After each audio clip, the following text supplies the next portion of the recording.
Tempo da Quaresma, primeira semana, quarta-feira. 8.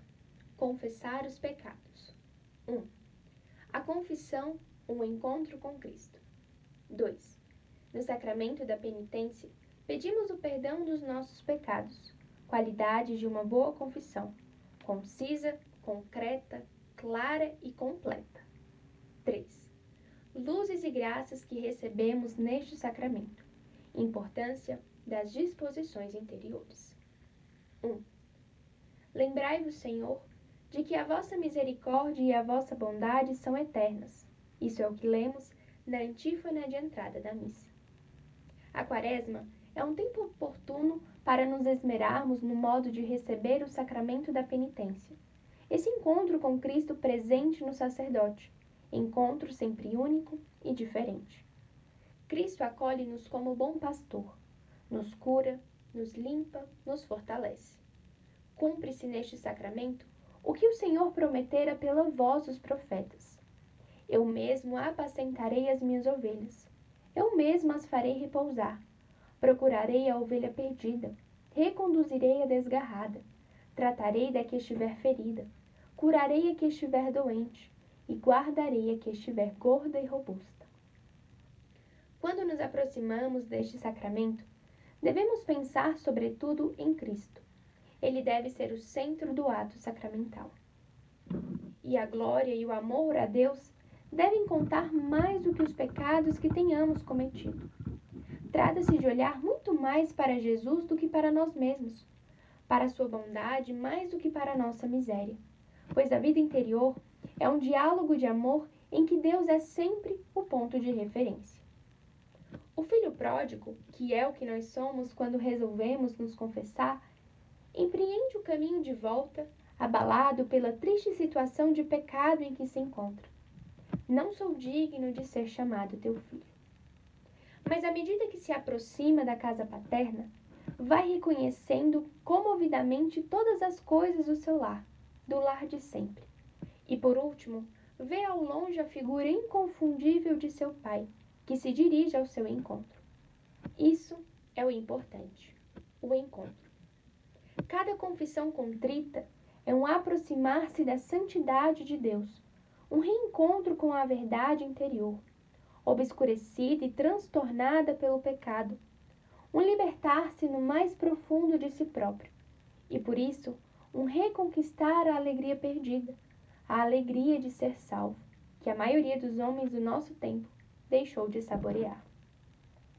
Devemos sentir desejo de encontrar-nos pessoalmente com o Senhor quanto antes, como desejariam seus discípulos quando se ausentavam por uns dias, para descarregarmos nele toda a dor experimentada ao verificarmos as nossas fraquezas, os nossos erros, as imperfeições e os pecados cometidos, tanto a realizarmos os nossos deveres profissionais, como no nosso relacionamento familiar e social, na atividade apostólica e na própria vida de piedade. Este esforço por colocar Cristo no centro das nossas confissões é muito importante para não cairmos na rotina, para tirarmos do fundo da alma tudo aquilo que mais nos pesa e que somente virá à tona à luz do amor de Deus. Lembrai-vos, Senhor, de que a vossa misericórdia e a vossa bondade são eternas. 2. Tende piedade de mim, Senhor, segundo a vossa bondade e conforme a vossa imensa misericórdia.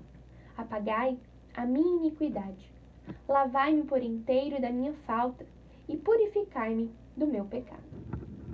Ao longo da nossa vida, tivemos que pedir perdão muitas vezes, e o Senhor nos perdoou outras tantas.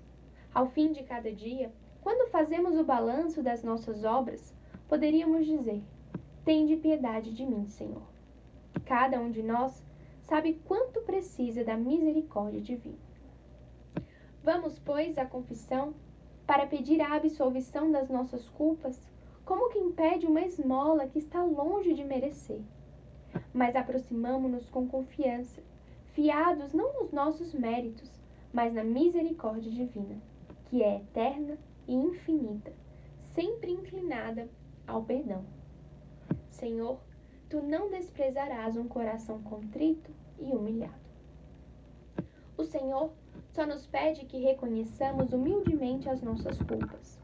Não nos confessamos para pedir àquele que está no lugar de Deus que nos compreenda e que nos reanime. Vamos antes para pedir perdão. Por isso, a acusação dos pecados não consiste simplesmente em declará-los, em fazer um relato histórico das nossas faltas, mas em acusar-nos delas. Eu me acuso de reticências. É igualmente uma acusação dolorida de coisas que desejaríamos que nunca tivessem acontecido, e em que não tem cabimento as desculpas com o fim de dissimularmos as nossas faltas ou de diminuirmos a responsabilidade pessoal. Senhor, pela vossa imensa misericórdia, apagai a minha iniquidade, lavai-me por inteiro do meu delito e purificai-me do meu pecado. São José Maria Escrivá, o fundador do Opus Dei, aconselhava com critério simples e prático que as nossas confissões fossem concisas, concretas, claras e completas.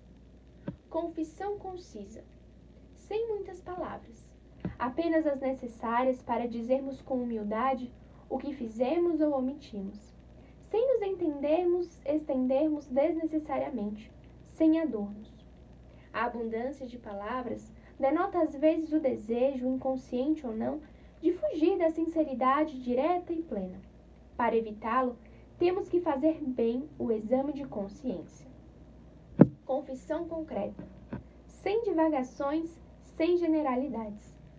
O penitente indicará oportunamente a sua situação e o tempo que decorreu desde a sua última confissão, bem como as dificuldades que teve para levar uma vida cristã, declarando seus pecados e o conjunto de circunstâncias que tenham caracterizado as suas faltas, a fim de que o confessor possa julgar, absolver e curar. Confissão clara, para sermos bem entendidos e declarando a natureza precisa das faltas e manifestando a nossa própria miséria com a necessária modéstia e delicadeza. Confissão completa, íntegra, sem deixar de dizer nada por falsa vergonha, para não ficar mal diante do confessor. Vejamos se ao preparar-nos para receber este sacramento, procuramos que aquilo que vamos dizer ao confessor satisfaça esses requisitos. 3. A Quaresma é um tempo particularmente adequado para despertar e educar a consciência. A Igreja recorda-nos precisamente neste período a necessidade interrogável da confissão sacramental, para que todos possamos viver a ressurreição de Cristo não só na liturgia, mas também na nossa própria alma. A confissão nos faz participar da paixão de Cristo e, pelos seus méritos, da sua ressurreição. Sempre que recebemos este sacramento com as devidas disposições, opera-se na nossa alma um renascimento para a vida da graça. O sangue de Cristo, amorosamente derramado, purifica e santifica a alma, e a sua virtude faz com que este sacramento nos confira a graça, se porventura a tivermos perdido, ou ainda aumente, ainda que em graus diversos, segundo as disposições do penitente. Umas vezes, a intensidade do arrependimento é proporcional a uma graça maior do que aquela que o pecador tinha quando decaiu pelo seu pecado. Outras pode ser proporcional a uma graça igual, enfim, outras a uma menor. Por isso, o penitente umas vezes ressurge com maior graça do que a que tinha antes, outras com graça igual, e outras, enfim, com uma graça menor. E o mesmo se passa com as virtudes que dependem e resultam da graça. Na confissão, a alma recebe maiores luzes de Deus e um aumento de forças para a sua luta diária. Graças particulares para combater as inclinações confessadas, para evitar as ocasiões de pecar, para não reincidir nas faltas cometidas. Vede como Deus é bom e como perdoa facilmente os pecados. Não somente devolve o perdoado, mas concede coisas inesperadas. Quantas vezes as maiores graças que recebemos são as que nos chegam depois de uma confissão, depois de termos dito ao Senhor que nos comportamos mal. Jesus concede sempre o bem em troca do mal, para nos animar a ser fiéis. O castigo que merecemos pelos nossos pecados, como o que mereciam os habitantes de Nínive, segundo nos relata hoje a primeira leitura da missa, é apagado por Deus quando vê o nosso arrependimento e as nossas obras de penitência e desagravo. A confissão sincera das nossas culpas deixa sempre na alma uma grande paz e uma grande alegria. A tristeza do pecado ou da falta de correspondência à graça converte-se em júbilo. Talvez os momentos de uma confissão sincera, diz o Papa Paulo VI, estejam entre os mais doces, os mais reconfortantes e os mais decisivos da vida.